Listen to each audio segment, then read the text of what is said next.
Hello, hello. Good evening. Good evening. My name is Lakeisha Hines, and I'm joined with my wonderful husband, Willie Hines. And we are here representing the Firestarter Show this evening. I love every time I get to have you on. Thank you so much for joining. Thank you for having me again. Yes. So the Firestarter Show is all about spark, right? We're here to spark up a conversation, and spark is actually an acronym. Hopefully, you were paying attention to the show intro. It's for sex, parenting, arts, relationships, and kingdom. And tonight, we're talking about our special needs parenting. That's the night, and that's when this guy is always here to join me. So I'm super excited to again have this conversation. And honestly, we focus on special needs families and parents who have children with disabilities, but at the end of the day, a lot of the parental issues that we have are very similar. So I think it will be something that will resonate for every single caregiver, every single parent. Yeah.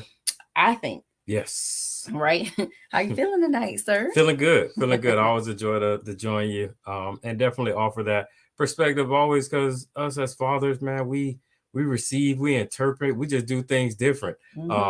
Sometimes it's wrong, sometimes it's right, but it is indeed different. So always excited to share and ensure that we're giving things from a male point of view as well. But thank you for having me again. Yeah, I mean, it's my pleasure. This is Support for Caregivers is actually our nonprofit organization, and we support caregivers who have children with disabilities. We are co-founders of this organization. So whenever we're doing anything special needs, we're doing it together. Yes, indeed. So, all right, well, let's go ahead and jump into our topic tonight. It's actually help. We all need a little help. Everybody needs a little help, right? So, I know that if I were to ask everyone out here, what does the word help mean? I know that everyone can answer that question, right? But we're going to get very technical tonight in terms of what help is. And if you really paid attention, you saw that there were some periods in between each letter, which means it's an acronym and it stands for something, but we'll get to that. So the first thing we want to do is define help. What's help, Willie? Help is to make it easier for someone to do something by offering one's services and or resources. And support for caregivers is all about offering services and resources. All about helping, always about helping. So I want to share this Chinese saying that goes a little something like this. If you want happiness for an hour, take a nap. If you want happiness for a day, go fishing. If you want happiness for a year, inherit a fortune. But if you want happiness for a lifetime, help somebody. Man, that just speaks volumes to what we are here for and what we're here to do. It's amazing. We have our support group, and it's to offer support, resources, ways of thinking for our families that have children with special abilities. But we find out once we help them or whatever we help them with, we benefit more than we think they do. Oh, man. So it's just amazing. And again, it's just sole purpose to help and provide those resources. Yeah, what you're talking about is that helper's high, right? Yeah. It's when we help other people, we actually, inside of our body, endorphins are released, right? Which improves our mood, boosts our self-esteem. So helping others actually boosts our sense of happiness, which is exactly what you're talking about. It feels good, and it's possible many, many times that when you do reach out and help somebody else, that it does more for you who reach out and help somebody than the person who got the help, which is exactly what happens with us. And I think it can happen to you too. So some of the other benefits of helping others: self-satisfaction, making you feel good about self, right? We already talked about happiness. We talked about that helper's high, but how about mutual benefits? It can be mutually beneficial to actually reach out and help someone else. Why? They're getting support. Yeah. And then you feel good about it. Stronger social connections. And that's helping someone you know or helping someone you don't know. It just provides a better socialization for those persons that you are being a resource for. Yeah, and reaching out and helping someone, it actually can help you to develop a lifelong friendship with someone complete stranger. You help them, and it can bring you guys closer together. It can make you bond because you had this experience together, and also gives you a sense of community, which is good. Many times in the special needs world, especially caregivers, they often feel isolated. Yep. And I mean, the person with the disability feels that way as well. But remember, we're here for the caregivers. And so caregivers often do feel alone and as if no one understands what they're going through.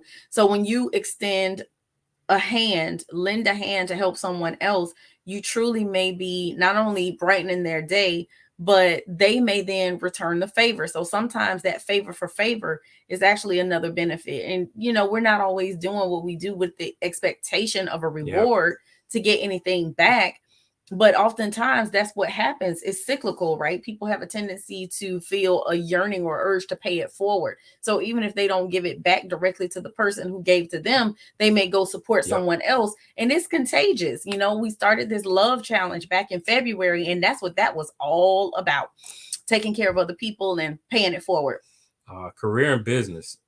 That's a huge thing. A lot of companies these days are moving to a pod or a team concept. It's for those persons with different or unique strengths to be helpful to those around them. So you push that team concept, that pod concept, and that helping with the foundation of helping each other, being a resource, the business moves forward. It helps in reducing costs, those overhead things, and increasing profitability as well, all by being a resource or helpful to your teammates. Yeah, and then businesses make money by finding ways to help people all day long. I mean, that's how they come up with the concept for their products and services and things that they do, is because they identified that there was a problem and they're providing a solution. They're, identified a need and they're finding a way to meet that need. I like a benefit. Another benefit is better health, right? So there was a study that was done on volunteer work, and there was a link found between better health and helping others. So it lowers the rates of depression, puts you in a better mood, lowers your risk of dying by at least 22%, and it's good for your mental health. Again, it makes you feel good. So better overall general health just by helping out somebody else. And I think ultimately, probably the deepest out of all of these is giving you some purpose, helping you to find meaning in your life. Yep.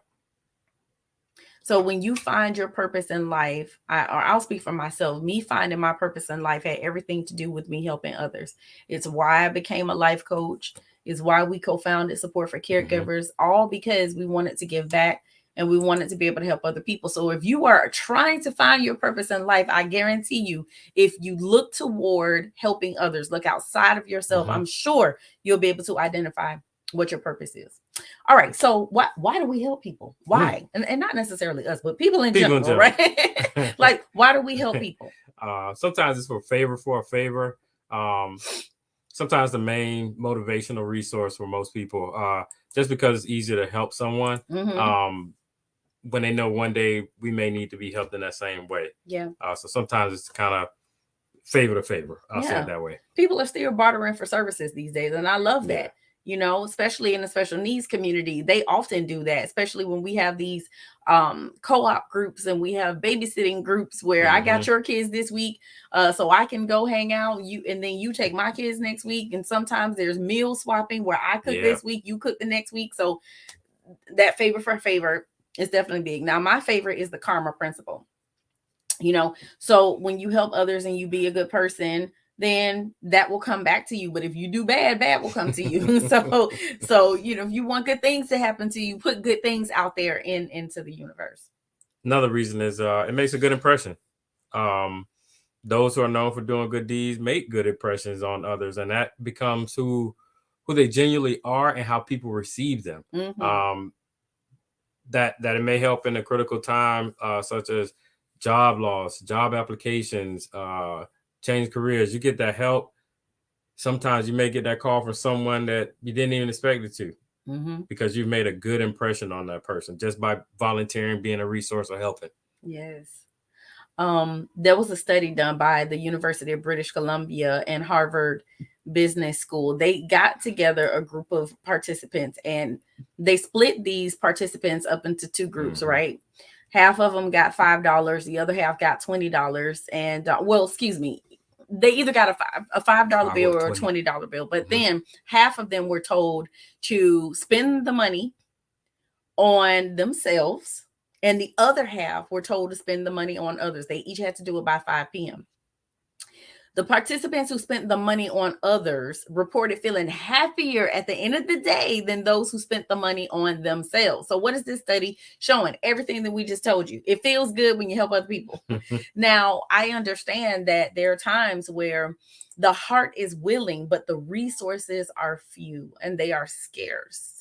One of the mottos I think for us is all about self-care and us Yeah. making sure we take care of ourselves. So it's very difficult to take care of someone else if we ourselves are not in a good place or healthy Yep. place. And that airplane analogy, put your oxygen mask on before you help someone else. So that means that you have to be willing to accept help so you can get to a good place so that you can help somebody else. There's a quote that I found online. It says, "We often say that giving is receiving. It also works the other way. Receiving is giving too. By accepting the help, you stretch the limits of what is possible for yourself and others."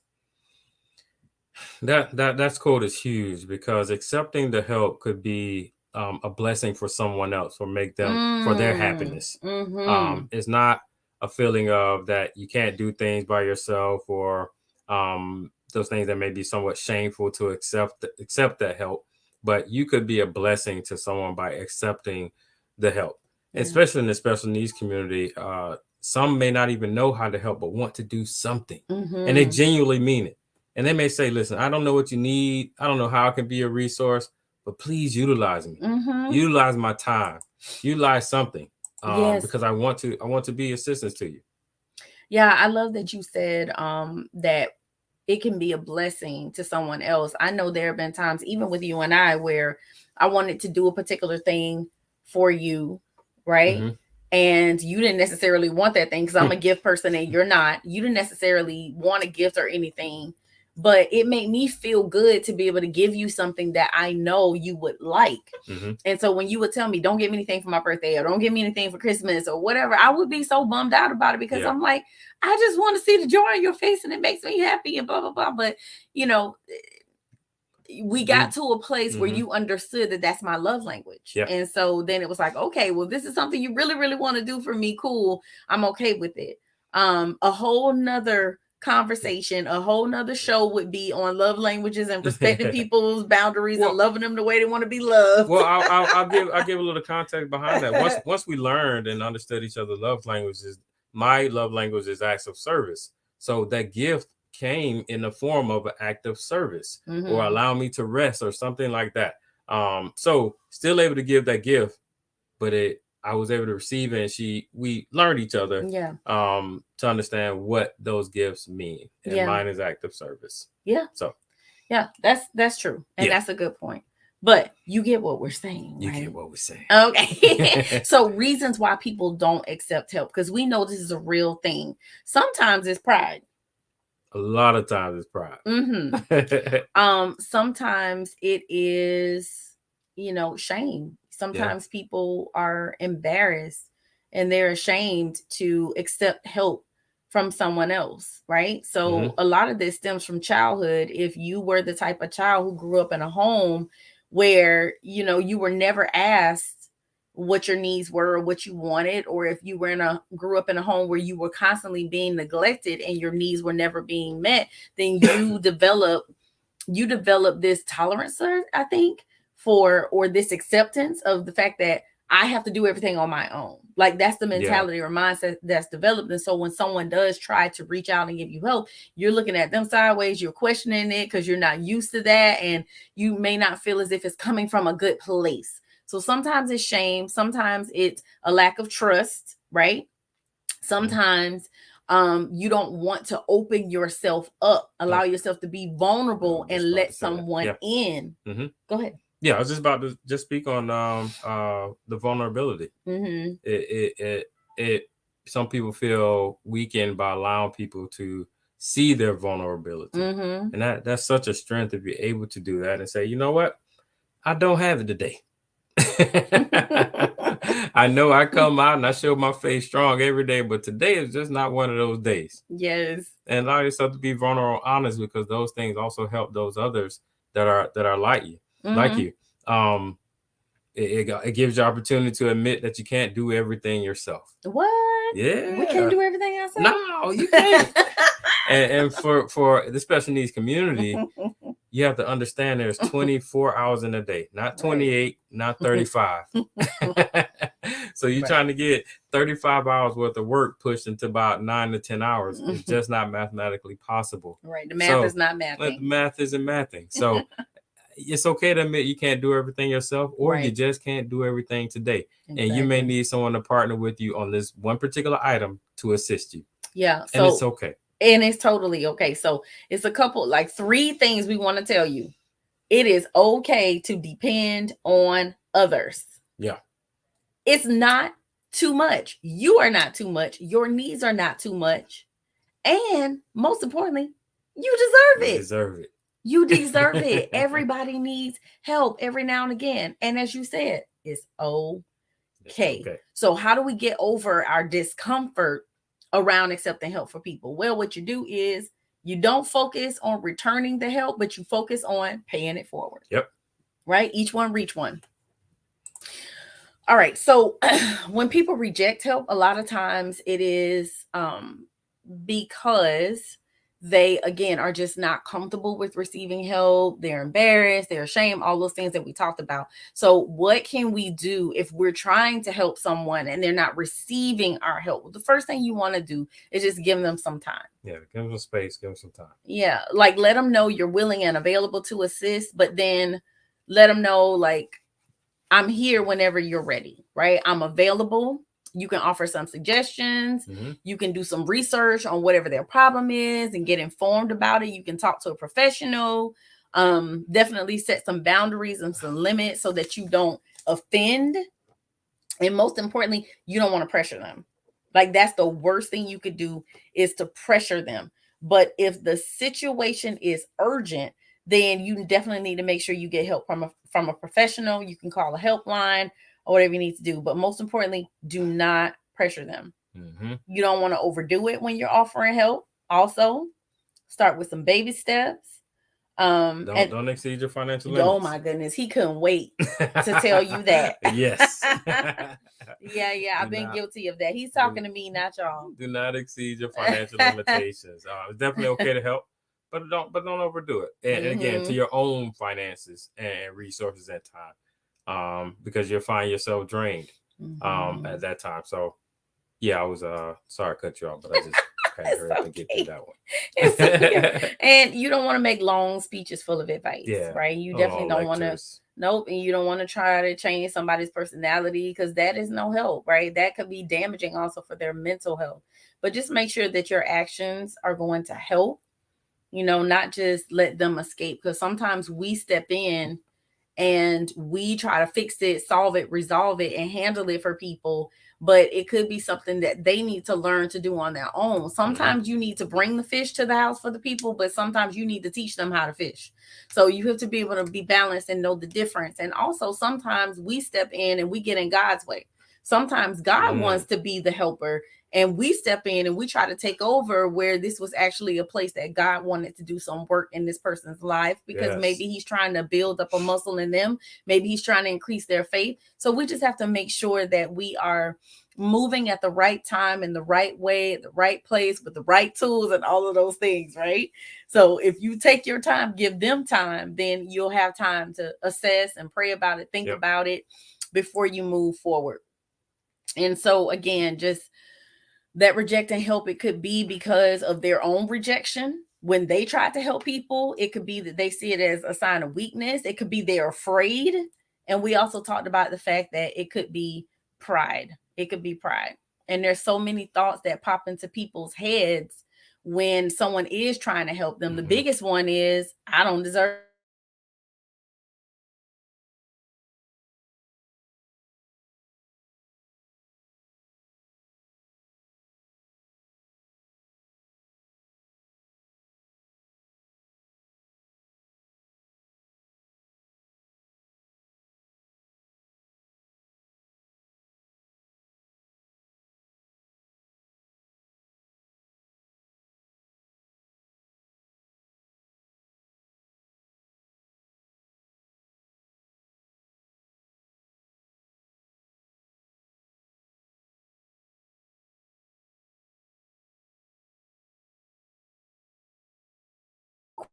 and we will be right back. Don't go anywhere. Don't touch that dial. You're watching the Firestarter Show.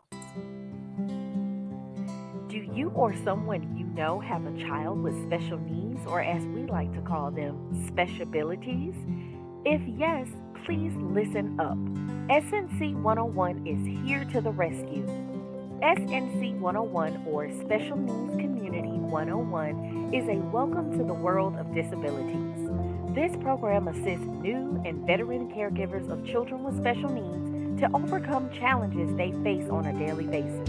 It will ignite the fire within and help you get back to you. You will get three-hour group sessions, 3 support messages, and a welcome packet with program materials.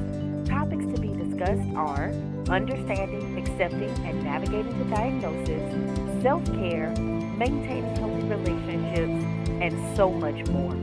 You do not want to miss this boot camp. As a caregiver, you truly are a warrior. You're a fighter. So use the QR code below to register today, soldiers. See you soon.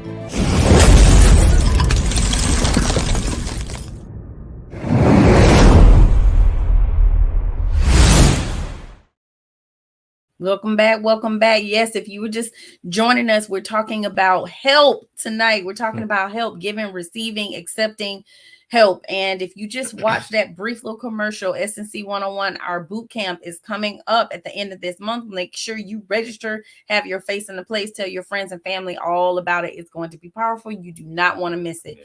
So we're continuing our conversation again about help. And I just want to share this with you because I told you all that help is actually an acronym, and what it stands for is helping, encourage, lighten, and provide. Helping, encourage, lighten, and provide. We're wanting to help encourage others. We want to lighten their loads, and we definitely want to provide services and support. And that is exactly what support for caregivers does. So the first part of help is hope, right? Yep.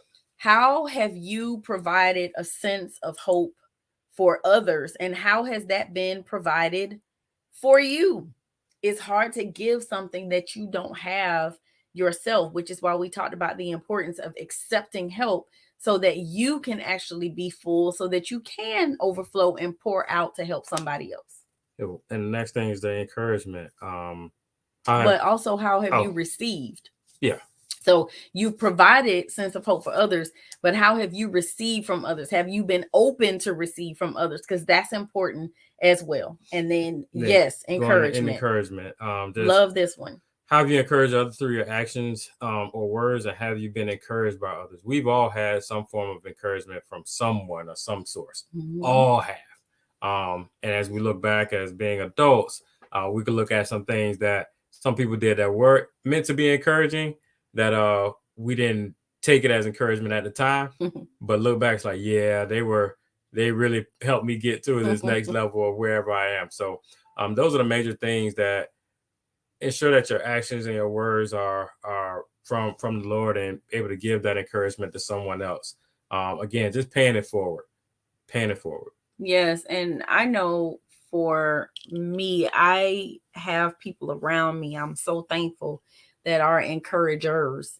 And so I do constantly feel as if I have been encouraged by others, especially in my circle. Mm-hmm. And so, I mean, I think it just flows naturally for me to be thinking, how can I encourage someone else? And I think that that's a good place to be in, and a place for all of us to be striving to get to, because, you know, it's, hey, the good book says, give and you shall receive, right? Mm-hmm. So the L in help, love. Oh, this is my favorite. What are some new ways to show love to others? Willie and I were just, we mentioned the 5 love languages, and it doesn't matter if it's a platonic relationship or a romantic relationship. We each have our own love languages. So what are some new ways to love others in their love language? First, you have to take the time to get to know what it is. And this is something that can be done with your children as well. Being able to identify what their love language is and loving them in that way. It just goes such a long, long way. It's interesting. I remember what we kind of started doing around Christmas. We just pay for the person's groceries behind us, mm-hmm. or right there with us. And man, just that giving and that love that was shared, just said, man, I don't know one day we may touch someone who was struggling during that time. But it's just a way that we as a family, we show love and share our children are doing that as well. Patience. Do you know how? Do other people know how to show you love? Are you clear? Have you communicated how you desire to receive love? Because if you don't communicate that, then you can't be disappointed when someone doesn't love you the way that you desire to be loved. And I mean, I know even in some of my friendships, I've had to communicate with my friends like, what brings me joy is quality time, being able to spend time with you. That's important to me. But if I don't communicate that to my friend, then I can't hold her accountable to something that she never knew was an expectation. So that's on me. So we have to make sure that we do communicate clearly to others our love languages and how we want to be shown love. Yeah, naturally, we love people the way we want to be loved. That's what we do naturally as human beings. So others may not have that same love language. So we want to be keen to those relationships. Again, relationships of any kind, with your spouse, your friends, your children. You want to love them the way they want to be loved. And lastly, patience. Yes, indeed. I'll give you a hint of advice. We all strive for patience and want patience. And if you do, the wrong person to ask for patience is God. Right. Because if you ask God for patience, meaning that you really, really want it, He's going to give you some obstacles, opportunities to exercise that patience muscle. So what are some new ways you can exercise patience with others? And then what ways do you desire others to be patient with you? That is huge. That is huge. That is huge. That is huge. Yes. So patience is patience is a virtue. That patience is tough, boy. I remember praying that prayer and I'm like, oh Lord, I take it back. Because it's tough. It is tough. But again, it is definitely a muscle that has to be exercised. And the more patient we become, I think the more tolerant we become of others. And especially as caregivers having children with disabilities, good Lord, you have to be so patient with them because, even with our son, I think about it, how long it took him to learn a sign. How many times we had to do a repetition, consistency, how long it would take for him to learn that particular sign. And we had to be patient because his learn time is significantly longer than someone else his age, but we had to learn to be patient with him and understand that we have to move at his pace sometimes, and that's okay.